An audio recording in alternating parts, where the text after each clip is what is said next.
Welcome to Gentle Calm. There is a quiet way people disappear from their own life without ever technically leaving it.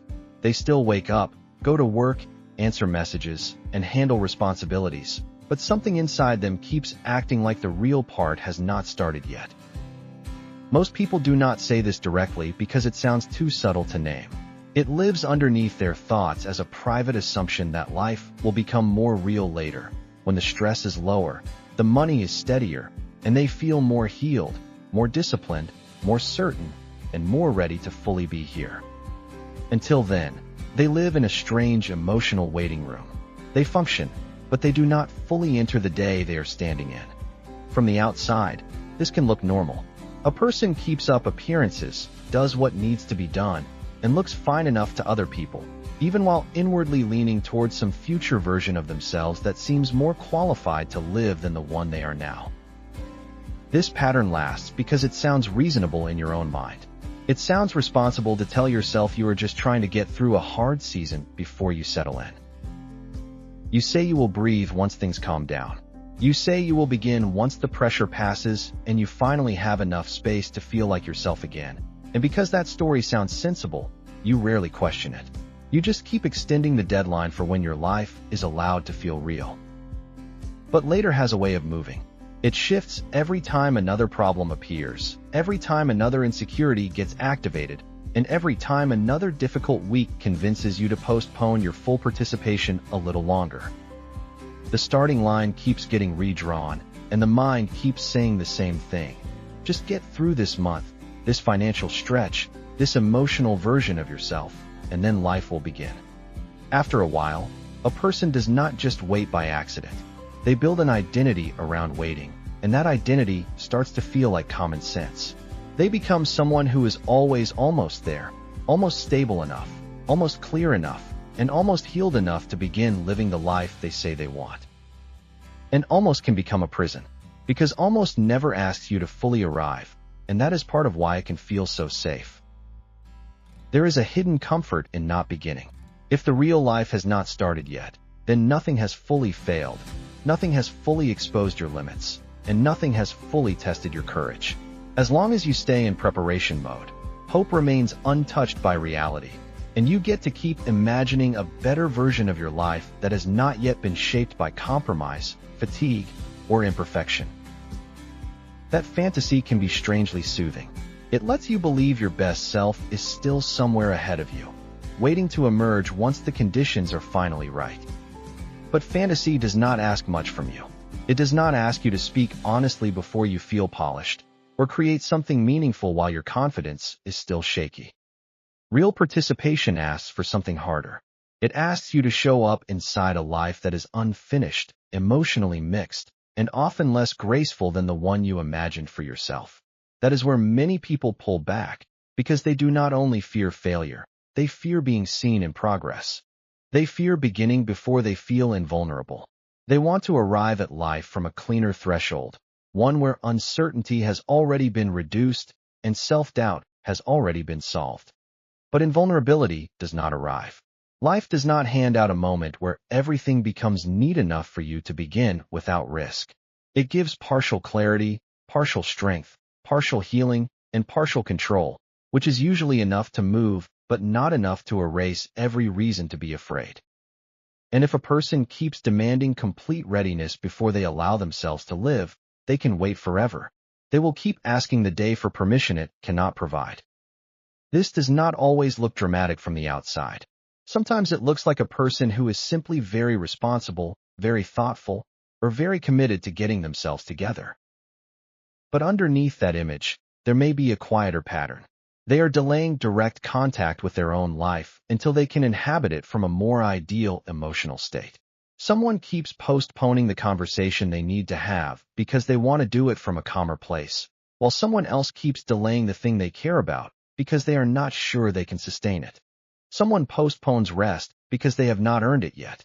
Someone postpones joy because too much is still unresolved for them to believe they are allowed to enjoy anything. Someone keeps their real values at a distance. They treat those values like future material, something they will return to once they become a better and steadier version of themselves. They say, I care about that deeply, but not right now, and I know that matters, but I will get back to it later once I am in a better place. And later becomes their main relationship to life. At first it feels temporary, but over time it becomes structural. A person in this state starts relating to everything as provisional. Their routines feel provisional, their work feels provisional, and even their attempts at growth feel provisional because they keep assuming this is not the chapter that counts. But what if this is the chapter that counts? Not because it is ideal, but because it is your actual life, and your actual life is the only place where meaning can happen. This body is your life, this age is your life, this season is your life, and these ordinary mornings and evenings are your life, even if they do not look the way you once imagined. That realization can feel unsettling because it removes a certain emotional escape route. Once you see it clearly, you can no longer keep treating the present like rehearsal without consequences. You can no longer keep saying the meaningful part starts later while the current day quietly disappears.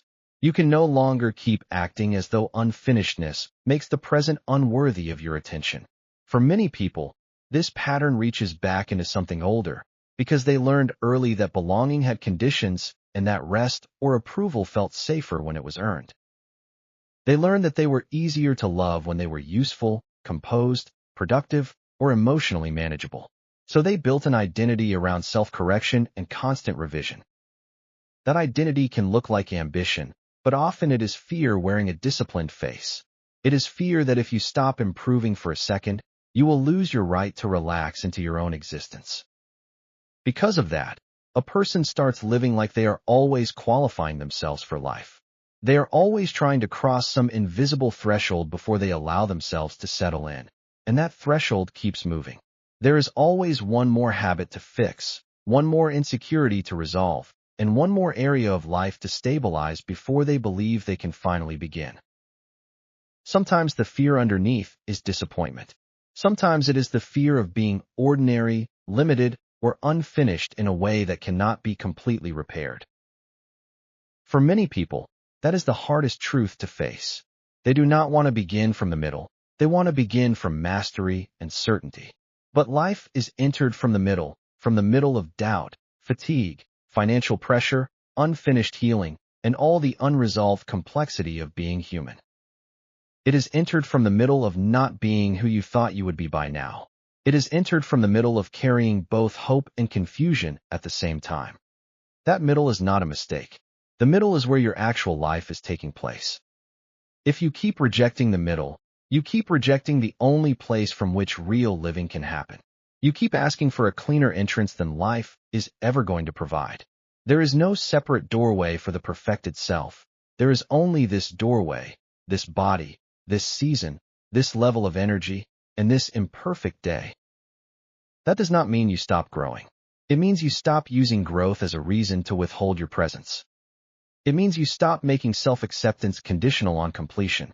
You stop acting as though your current humanity is a disqualifying flaw, and beginning from where you are sounds simple until you actually try it. Then you discover how much resistance lives inside that phrase. Because beginning from where you are means admitting where you are. It means letting the current chapter count, even if it is messy and emotionally unflattering. It means allowing today to hold weight. It means giving up the fantasy that your real life is still safely ahead of you, untouched by the conditions you are living in now. Sometimes that realization brings grief. It brings grief for how long you have been waiting and for how many hours you quietly treated as disposable. It can also bring grief for the parts of yourself you kept postponing, including the honest part, the creative part, the rested part, and the more present part that kept being told to wait. That grief matters because it tells the truth. It tells you something important has been delayed, and that your life has been asking for your participation more directly than you realized. Your exhaustion may not only come from difficulty, it may also come from chronic postponement, from carrying your life like unopened material instead of something already in progress. Preparing is tiring when it never ends. Qualifying yourself for life is tiring, and holding yourself at a distance takes more energy than most people understand. There is a kind of exhaustion that comes from treating every season like a prelude. It is not only physical tiredness, it is existential tiredness. A person in this state often says they feel behind, but sometimes what they really mean is that they have not let themselves begin. They have spent years circling the runway. They have spent years trying to become the kind of person who could finally live with conviction, while life kept moving without waiting for their internal permission. The days kept passing quietly and faithfully, whether they were fully inside them or not. That is one reason self-improvement becomes complicated for some people. On the surface, it looks healthy, and sometimes it is, but it can also become another way of postponing embodiment. You keep reading, thinking, organizing, refining, and analyzing. You keep learning about your patterns and adjusting your systems, but you still do not actually inhabit yourself more deeply. Insight is not the same as participation, planning is not the same as living, and understanding yourself is not the same as being present to your own day. It is possible to become very articulate about your patterns while still hiding inside them. It is possible to become highly self-aware while remaining emotionally absent from your own life. That is why this is not only a mindset issue. It is a relationship issue, because it has everything to do with the relationship you have with the life already in your hands. Do you see your current life as real enough to enter, or do you keep relating to it as if it is pending improvement? Do you keep acting as though it will become legitimate later, once you finally feel more stable or complete? Sometimes this distance looks like overthinking, perfectionism, constant self-monitoring, or an endless effort to optimize every part of your life before you let yourself rest inside it. Sometimes it looks like emotional numbness. Sometimes it looks like endlessly rearranging your routines while never allowing those routines to actually become a place where you live. Whatever form it takes, the message underneath is often similar. I will arrive once I become someone easier to be, less broken, and less internally unfinished. But trust is often built through participation, not before it. Clarity is often built through movement, not before it. And identity is often built through honest repetition, not before it. You do not become ready in theory. You become readier by being in the life you have and staying in contact with what is already here. That might mean telling the truth in one place where you usually hide. It might mean showing up to one responsibility with more presence instead of only going through the motions. It might mean choosing one small action that reflects what actually matters to you. It might mean letting one part of the day stop being disposable. The beginning rarely feels dramatic, and that is one reason people overlook it. It feels like answering a question honestly. It feels like making a decision you have been circling for months and finally allowing it to land. It feels like returning to something you care about without waiting for a perfect atmosphere. It feels like resting before everything is resolved and refusing to make rest a reward you have to earn. It feels like creating something small instead of waiting to create something impressive, and it feels like giving attention to a life that has already been here asking for contact. That is often how real beginnings look. They do not announce themselves with certainty. They simply mark the moment you stop requiring a different self in order to participate. For some people, this means saying what they have been swallowing for too long. For others, it means admitting they are tired of treating their life like a hallway. For some, it means allowing joy without guilt. For others, it means giving ordinary life some dignity again. And dignity changes the way a day feels, because a meal is no longer just fuel between tasks, and a conversation is no longer just maintenance. A quiet evening stops feeling like dead space before tomorrow. It becomes part of your life itself, which means it becomes worthy of your presence. When you stop postponing life, ordinary things regain their substance. They stop being filler, and they begin to feel like the actual material of existence. This shift is usually subtle, with no fireworks and no perfect breakthrough, just a gentler willingness to be here without constantly qualifying whether you have earned the right. It is a willingness to let this season count even while it remains imperfect. It is a willingness to stop protecting yourself from disappointment by withholding your full participation. It is a willingness to live in contact with reality instead of leaning entirely on potential. That is not glamorous, but it is grounding in a way fantasy can never be. Entering your life does not mean loving every part of it. It means bringing more honesty to the day you are standing in. It means noticing where you have been absent, asking where you keep postponing what matters, and realizing that your life does not become more real by waiting longer. It becomes more real when you meet it. Once you stop dividing existence into this does not count and the real part later, energy often begins to return. Not all at once, but in a steadier and more usable way. The nervous system softens when it no longer has to live in constant deferral. The mind becomes quieter when it stops chasing a perfect future self as the only acceptable one. The day becomes more inhabitable when it is no longer treated like a placeholder, and you begin to feel less like you are standing beside your life and more like you are standing inside it. Sometimes peace does not come from solving yourself. Sometimes it comes from no longer abandoning yourself while you wait to improve. Sometimes steadiness does not come from certainty. Sometimes it comes from deciding to stay present inside uncertainty instead of using uncertainty as a reason to disappear. Sometimes meaning does not come from a grand reinvention. Sometimes it comes from withdrawing the word later from one small corner of your life. Once one part of your life stops being a waiting room, you start noticing how many other rooms have felt the same, and you notice where you have delayed conversation, care, rest, joy, and your own permission to exist as you are. Seeing that clearly can be painful, but pain is not always a sign that you should retreat. Sometimes it is a sign that you are finally in contact with something true. The truth may be that you have spent years trying to become someone more acceptable to yourself. The truth may be that you have treated your current self like a temporary inconvenience instead of a living person. The truth may be that you have been more loyal to your imagined future than to your actual present, and that you have kept waiting for a permission slip no one was ever going to hand you. The door has been open for a long time. What has been missing is not access, it has been willingness. What has been missing is the willingness to make contact with the life you actually have and to work inside the limits you actually have, rather than demanding a different self before you begin.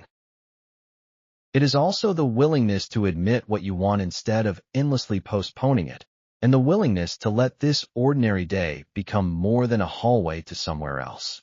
That is the sobering part of all this, because time does not pause while you prepare. It simply continues, whether you are fully living or not. And that is why this matters. Not because you need to panic or reinvent everything overnight, but because you deserve to notice where your own life has been put on hold. You deserve to question the belief that you must become more finished before you can fully exist. You deserve to see where you have confused readiness with permission. That moment of return will probably not look cinematic. It may look like washing the dishes with more attention than usual, or opening the document you have kept avoiding. It may look like calling someone back. It may look like resting without turning it into a reward, or taking a walk without using it only to outrun your thoughts. These are not tiny things. They are the substance of a lived life, and they matter more than most people think. A person does not always need a new identity. Sometimes they need a new relationship with the present. They need a relationship based less on judgment and more on contact, less on fantasy and more on participation. When you stop asking your life to become flawless before you enter it, you become capable of something steadier than motivation. You become capable of loyalty. That loyalty is loyalty to what matters even when the mood is imperfect. It is loyalty to your own life even when it looks smaller, messier, or slower than you expected. And it is loyalty to presence even when certainty is unavailable. That kind of loyalty builds something quieter than confidence, but often much more stable. It builds the sense that your life is no longer always elsewhere. It builds the sense that you have stopped abandoning the current chapter. For many people, the problem is not that they have never had a life. The problem is that they have not fully returned to it. They have stayed exiled in planning, fear, self-correction, and later, they have watched their days from a slight emotional distance and mistaken that distance for preparation. But arrival is rarely one dramatic event. More often it is a series of small returns, repeated until they start to feel like home. It can look like returning to the morning in front of you. It can look like returning to the body you are actually in, the work in front of you, and the conversation in front of you. It can look like returning to a forgotten value. It can look like returning to the fact that this life is already yours, whether you feel fully ready for it or not. That is how something inside a person begins to settle, not because everything gets resolved, but because they stop arranging their whole existence around deferral. They stop making later into a shelter. They stop using unfinishedness as a reason to stay absent from their own experience. They stop asking the future to validate their right to be here. They begin to understand that being unfinished does not place them outside of life. You may still have problems. You may still be uncertain, tired, or in a difficult season, and none of that automatically disappears. But there is a difference between having a hard life and refusing to enter your life until it gets easier. One is reality, and the other becomes an added wound. That is why the question is not only how to improve your life. The question is also this: where have you been treating your life like it has not started? Where have you been speaking about your values as if they belong to a future self? Where have you been waiting to feel worthy enough, healed enough, or stable enough to participate? Where have you been turning today into a hallway? And where have you been telling your own life to wait outside until a better version of you arrives? Once you see that clearly, you can stop moving the threshold so far away. You can let one piece of life begin now instead of endlessly preparing for it. You can let one ordinary day become more than a placeholder. You can let one action reflect what you already know matters. You can let the present be imperfect and still worthy of contact. You can stop asking for a grand permission moment that life was never going to provide. You do not need to become unbreakable before you begin living. And you do not need to become fully certain before you let a day matter. You do not need to solve every contradiction before you allow yourself depth. What you need is a quieter courage than that. You need the courage to stop postponing. You need the courage to let the middle be real and to live from inside your unfinishedness instead of standing outside it. That courage will not always feel strong, and sometimes it will feel almost invisible, like choosing honesty over delay and contact over endless preparation. But that is enough. Life does not ask for perfection as the entry fee. It asks for participation. Participation begins when you stop saying not yet to everything important. It begins when you stop treating the present like it is beneath your full attention. It begins when you notice the ways you have been standing outside your own existence. It begins when you decide that unfinished does not have to mean absent. It begins when you let 1 hour be lived instead of merely managed, and when you stop rehearsing and start arriving, slowly and quietly, but for real. Thank you, and stay calm.